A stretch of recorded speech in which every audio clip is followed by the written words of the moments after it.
Hey everybody, Varun here from 𝗪𝗚𝗴𝗂. Guys, what a great day. I've got Anjali with me. A perfect 90 in her speaking, listening and writing and 79 in her reading, each in her PTE exam. Congratulations Anjali.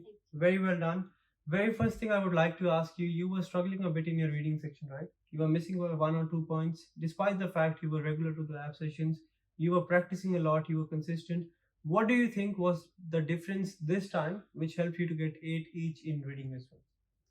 Before I used to memorize answers, so I thought that was not helpful because you don't get repeated in exam each time.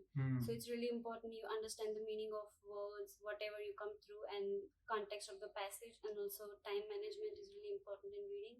So I was coming to the lab and I was practicing every time, and I remember I used to ask you or Ishta ma'am even if I don't understand anything, so that was really important, or maybe googling it. So it's more important to understand the context rather than just memorizing it, right? You can't just rely on repeated material anymore. You need to make sure you understand the reasoning, the logic behind why the right answer is the right answer and why your answer is incorrect. If you don't understand the right answer and move on to the next passage, you are just practicing, but that is not productive. You're not really getting anything out of it. Actually, a perfect 19 listening. That is one section a lot of students do struggle to even get 79, right? What do you think is important for listening, and what students out there should do to get 90, a perfect 90 listening? I would just recommend don't lose any hope. Just keep practicing and practice every day whatever your mentor has given you strategy. Just follow that and come to the lab regularly, most importantly. And if you don't understand anything, just ask them and get help, and practice is the key. That's right. Practice is the key. As you mentioned that come to the lab regularly. It takes you 1 hour one way to get to the lab, right? It takes you around an hour. Why do you think it is important to be in the lab rather than just practicing at home? You had an option to practice at home as well. Why did you choose coming to lab? So important thing is in lab you get that environment to keep you motivated and encouraging you to practice more. And in home you will get like sometimes after practicing an hour or half an hour you'll be like, okay, I'll do this later or something.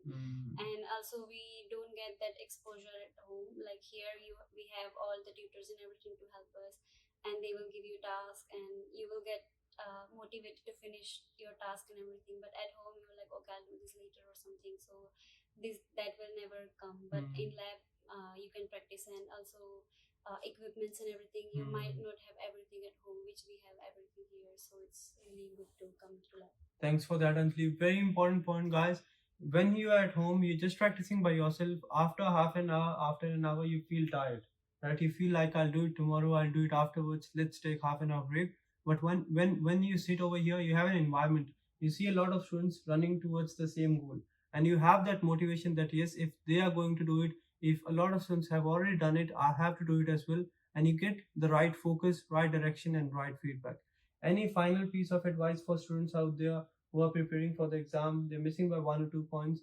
I remember at one point you were completely demotivated as well, right? You felt like, as you told me that when you got 65 for your nursing registration, you never thought you were going to get 80. Any advice for them, please? Just believe in yourself and practice really hard, and don't get demotivated. Like anyone can do it. It's not that hard. You just have to focus on your practice and listen to the tutors whatever they say, and just practice really hard. Just don't lose your hope. Thanks for that. Golden points, guys. You need to make sure first of all you need to tell yourself that I have to do it, and if others have done it, I can do it as well. Unless and until you do not tell yourself that you can do it, no one can make you believe that you can do it. First of all, tell your subconscious mind that yes, I'll do it, and then look for the mistakes you're making, work on it, and never ever lose hope. If she has done it, I have done it, you can do it as well. But you need to make sure you have the right direction. If you're working hard, you need to work hard in the right direction. If you're working hard but the direction is not right, computer or the system is going to generate the same results for you. That's it from this video, guys. Make sure you keep on practicing. Congratulations, Anjali. All the very best for your 90 now. All the best. That's it, guys. Make sure you keep on practicing, have the right feedback and guidance, and you are going to get your desired score. Thanks, guys.